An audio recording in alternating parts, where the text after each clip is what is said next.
तो चलिए बढ़ते हैं आज की कहानी की ओर। दोस्तों, उस रोज जब प्रमोद चाचा ने कहा कि उन्होंने पिताजी को फर्रुखाबाद हाईवे पर देखा है, तो मेरे परिवार में एक बार फिर उम्मीद जग गई। दरअसल 5 साल पहले मेरे पिताजी और उनके दोस्त नागपाल सीमेंट से भरा ट्रक लेकर निकले थे हेक्टर सिटी मॉल के लिए, जो उस वक्त निर्माणाधीन था। पर पिताजी बीच रास्ते में कहीं गायब हो गए। 2 दिनों बाद जब ये साफ हो गया कि पिताजी और नागपाल लापता हो गए हैं, तो कंपनी की रिपोर्ट पर पुलिस वालों ने मेरे पिताजी और नागपाल जी की छानबीन शुरू कर दी। पर 6 महीने चले इस छानबीन में सिर्फ पिताजी का वो सीमेंट से भरा ट्रक ही बरामद हुआ, वो भी फर्रुखाबाद हाईवे पर। जब दिनांक 15 मई साल 2000 को पिताजी का ट्रक मिला, तो हमें लगा कि पिताजी भी अब मिल ही जाएंगे। पर ऐसा नहीं हुआ, बल्कि इसके विपरीत पुलिस वालों ने ट्रक के मिलते ही इस केस को बंद कर दिया, जिसके बाद से हम अपने बलबूते पर ही पिताजी की खोज करते रहे। पर जब साल दर साल बीत गए, तो हमने भी हार मान ली और अपनी तलाश को विराम दे दिया। पर मन के एक कोने में अभी भी एक उम्मीद का दिया फड़फड़ा रहा था। और ऐसे ही उस रोज प्रमोद चाचा ने ये दावा किया कि उन्होंने पिताजी को वहीं पर देखा है जहां उनका ट्रक मिला था। तो मैं प्रमोद चाचा जी के साथ निकल पड़ा फर्रुखाबाद हाईवे के लिए। मैं प्रमोद चाचा को बाइक पर लेकर निकल तो गया, पर अभी ये साफ नहीं था कि पिताजी को ढूंढना कहाँ पर है। और जब यही सवाल मैंने चाचा जी से किया, तो उन्होंने बोला कि जब उनकी नज़र पिताजी पर पड़ी, तो उस वक्त वो बस में बैठे थे और बस कुर्सेला मंडी से गुजर रही थी। उन्होंने पिताजी पर नज़र पड़ते ही बस भी रुकवाई, पर जब वो बस से नीचे उतरे, तब तक पिताजी वहां से जा चुके थे। मतलब कि मुझे पिताजी को खोजने की शुरुआत कुर्सेला मंडी के आसपास से करनी थी।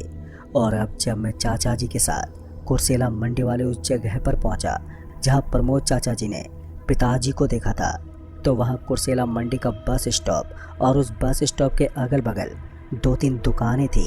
मैंने अपनी जेब से पिताजी का फ़ोटो निकाला और फिर जब मैंने उन दुकानदारों को उनकी फ़ोटो दिखाते पूछा कि उन्होंने इन्हें कभी यहाँ पर देखा है कि नहीं, तो मेरे इस सवाल पर 2 दुकानदारों ने फ़ोटो को देखते ही साफ मना कर दिया। पर तीसरे दुकानदार ने, जो कि एक 15 साल का लड़का था, उसने कहा कि उसने तो नहीं देखा है, पर उसके पिताजी ने देखा होगा, क्योंकि उसके पिताजी ही दुकान चलाते हैं और अभी वो रिश्तेदारी में गए हुए हैं, तो उनकी गैर हाजिरी में वो दुकान संभाल रहा है।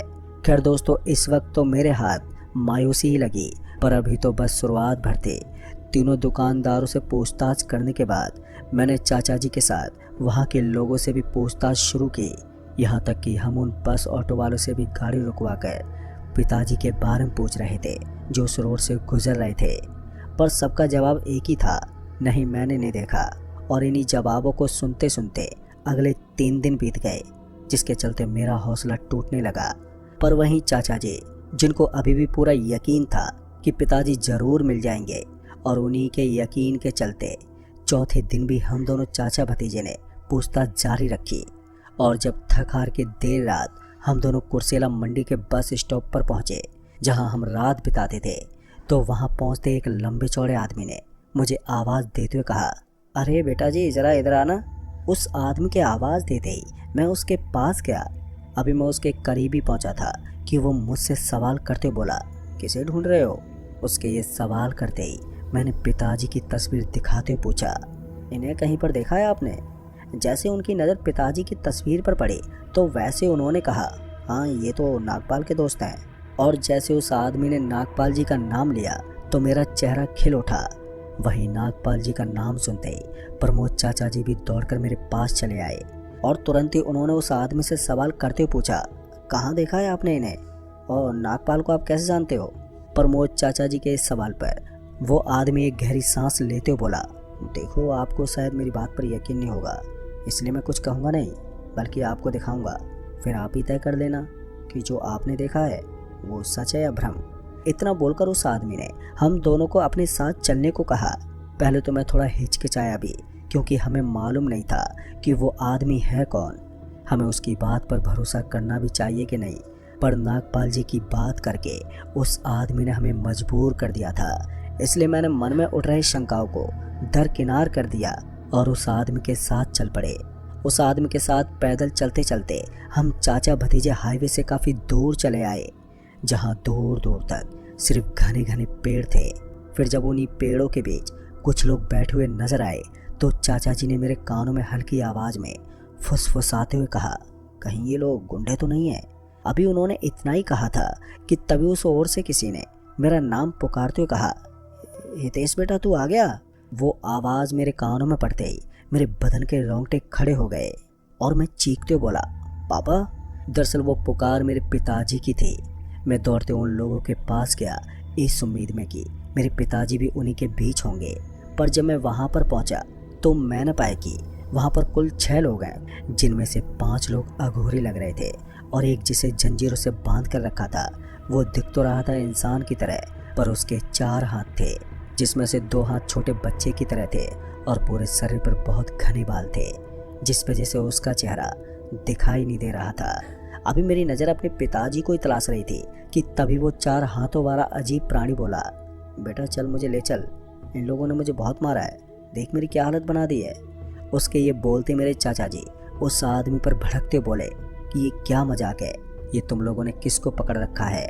चाचा जी के सवाल करते ही वो आदमी जो हमें यहाँ पर लाया था वो बोला कि ये कोई और नहीं, नागपाल जी हैं। आज से 5 साल पहले नागपाल जी और उनका दोस्त अमरजीत एक ऐसी बुरी ताकत का शिकार हो गए थे जिसके चलते उन दोनों का शरीर आपस में मिल गया।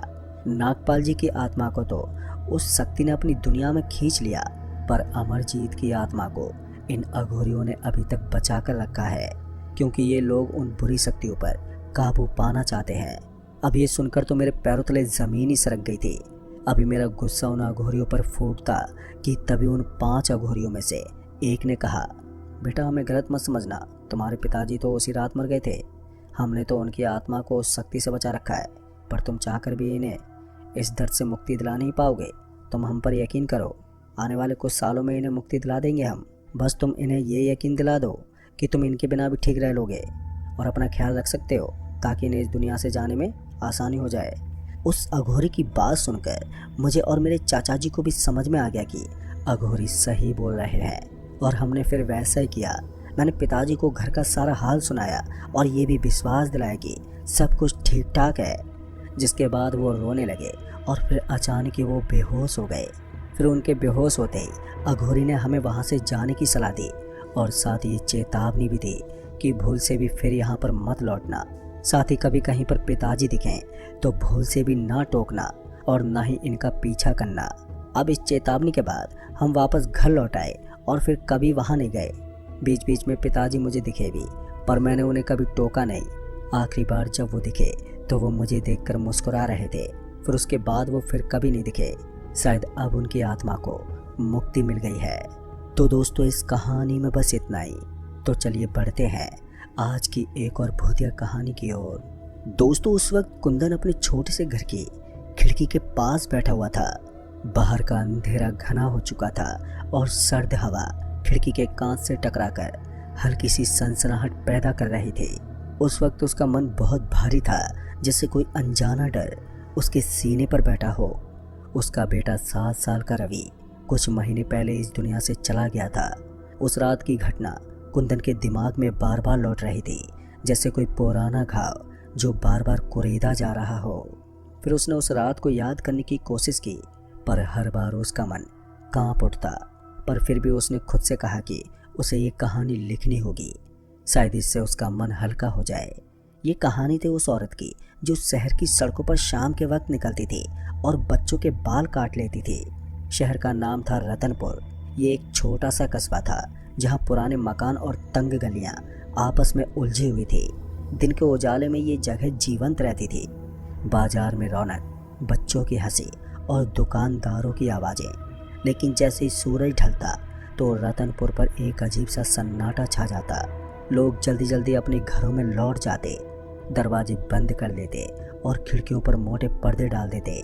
कोई नहीं जानता था कि ये डर कब और कहां से शुरू हुआ, लेकिन हर कोई उस कहानी से वाकिफ था। शाम की छाया की कहानी। कहते थे कि जब सूरज डूबता है और आसमान पर लालिमा बिखरती है, तब एक औरत शहर की सड़कों पर निकलती है।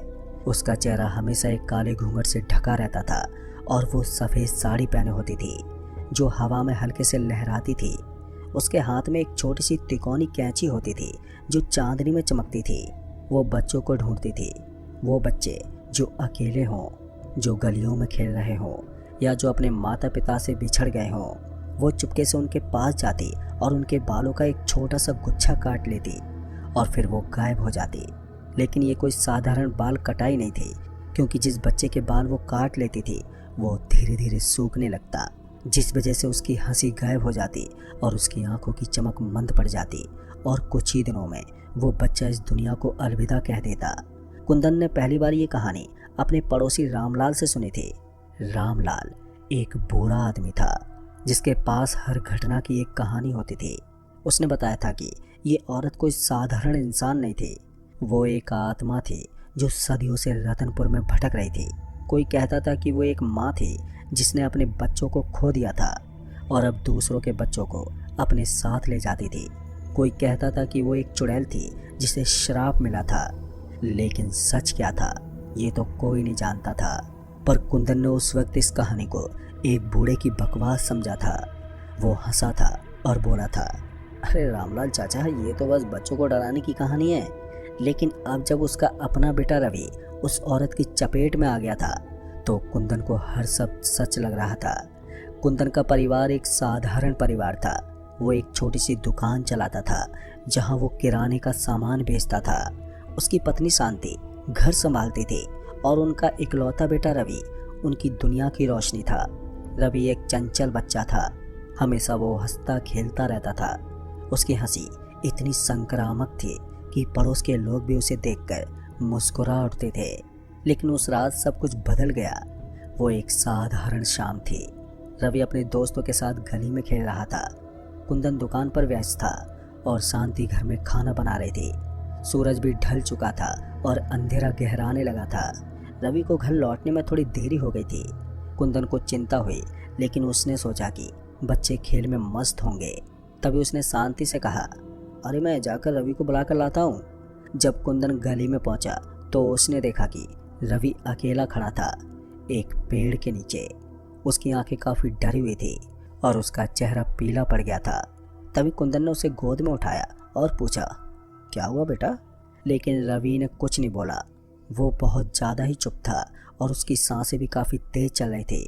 तभी कुंदन उसे घर ले आया, लेकिन रवि वैसा नहीं रहा जैसा कि वो पहले था।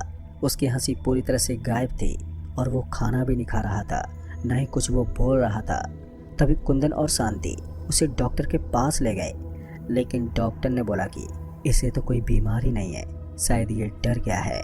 फिर कुछ दिनों बाद कुंदन ने रवि के तकिए पर कुछ कटे हुए बाल देखे। वो छोटे छोटे गुच्छे थे, जैसे किसी ने कैंची से सावधानी से काटा हो। ये देखकर कुंदन का दिल धक से रह गया। अब उसे रामलाल की कहानी भी याद आ गई। तभी उसने ये बात शांति को बताई, लेकिन शांति ने इसे नज़रअंदाज कर दिया। उसने कहा कि ये कोई जानवर के बाल होंगे, लेकिन कुंदन का मन नहीं मान रहा था। वो रात को रवि के पास बैठा रहा और अपने बेटे रवि की सांसें गिनता रहा। रवि दिन बे दिन कमज़ोर होता गया। उसकी आंखों के नीचे काले घेरे बन गए और उसका शरीर हड्डियों का ढांचा बनता जा रहा था। फिर एक रात जब कुंदन और शांति सो रहे थे तो उन्हें रवि की चीख सुनाई दी। वे दौड़कर उसके कमरे में गए, लेकिन रवि बिस्तर पर नहीं था। घर की खिड़की खुली हुई थी और बाहर अंधेरे में कुछ हल्का सा हिलता हुआ दिखाई दिया। तभी कुंदन ने टॉर्च ली और वो बाहर की तरफ भागा, लेकिन वहाँ पर वो गली खाली थी। केवल हवा की सनसनाहट थी उस वक्त, और दूर कहीं एक कैंची की खटखट की आवाज़ वहाँ पर गूंज रही थी।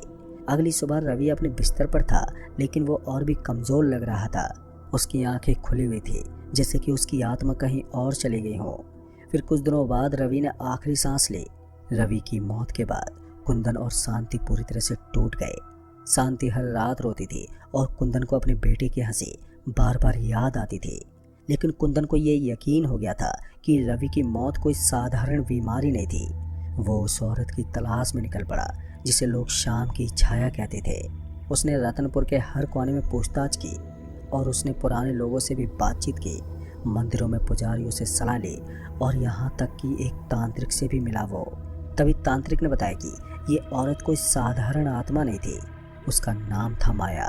सदियों पहले माया एक माँ थी जिसके बच्चे को गांव वालों ने मार डाला था क्योंकि उसे चुड़ैल का बच्चा मानते थे। तभी माया ने अपने बच्चे की मौत का बदला लेने के लिए एक श्राप लिया था। उसने अपनी आत्मा को अंधेरे से बांध लिया था और तब से वो हर उस बच्चे के पीछे पड़ती है जो शाम के वक्त बाहर रहता है। तांत्रिक ने कुंदन को चेतावनी भी दी कि उससे बचना मुश्किल है, वो हर जगह है, अगर तुम उसके सामने गए तो वो तुम्हें भी नहीं छोड़ेगी। तभी कुंदन ने तांत्रिक की बात को गंभीरता से लिया, लेकिन उसका गुस्सा और दुख उससे ज़्यादा बड़ा था।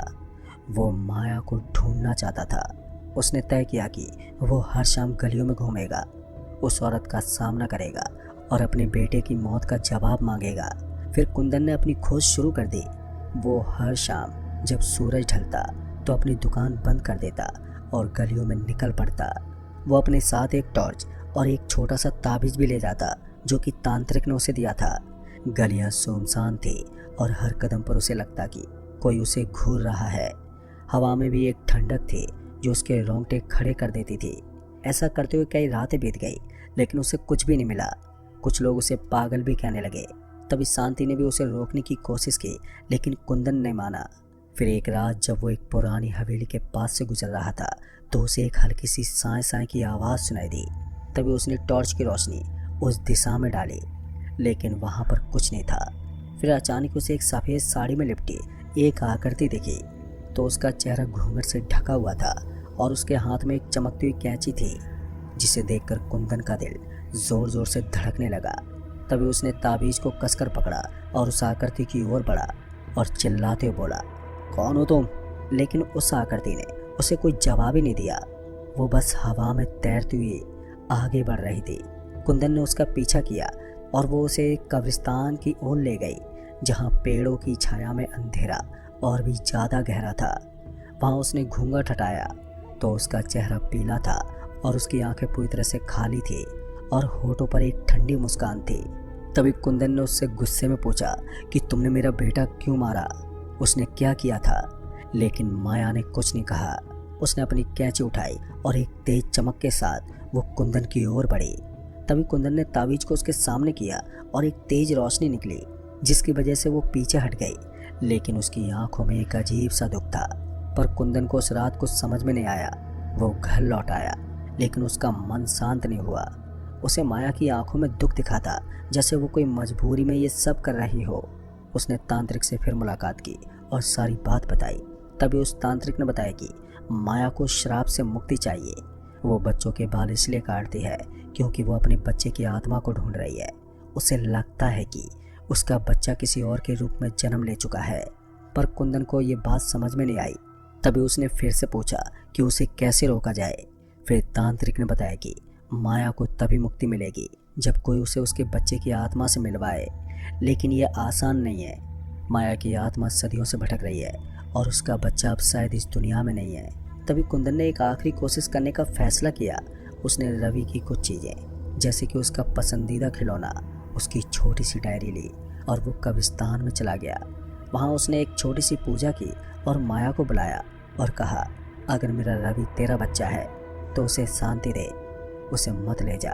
फिर उस रात माया फिर से प्रकट हुई और इस बार उसने कुंदन को देखा तो उसकी आंखों में आंसू थे। तभी उसने रवि का खिलौना देखा, जिससे एक पल के लिए उसकी मुस्कान गायब हो गई। उसने कैंची नीचे रख दी और धीरे धीरे वो हवा में गायब हो गई। फिर उस रात के बाद रतनपुर में कोई बच्चा नहीं मरा। माया फिर कभी नहीं दिखी। कुंदन को भी यकीन था कि उसने माया को मुक्ति दे दी है, लेकिन उसका दुख अभी भी कम नहीं हुआ था। रवि की यादें अभी भी उसके साथ में थी। उसने अपनी दुकान बेच दी और शांति के साथ एक नए शहर चला गया। लेकिन हर शाम जब सूरज ढलता है तो वो खिड़की के पास बैठ जाता है और सोचता है कि क्या माया सचमुच में चली गई थी या वो अभी भी कहीं छुपी है किसी और बच्चे के बाल काटने के लिए। दोस्तों, रतनपुर में लोग अब भी उस कहानी को याद करते हैं। वे बच्चों को जल्दी घर लौटने की हिदायत देते हैं और कहीं दूर किसी अंधेरी गली में शायद माया अभी भी भटक रही हो, अपनी कैंची लिए अपने बच्चे की तलाश में। इसी उम्मीद में वो जल्दी दरवाज़ा बंद कर लेते हैं। तो दोस्तों, इस कहानी में बस इतना ही। कहानी आपको पसंद आई हो तो वीडियो को लाइक शेयर कमेंट ज़रूर कर दें। जल्द ही मिलूँगा ऐसी एक और भूतिया कहानी के साथ। तब तक के लिए बाय एंड टेक केयर।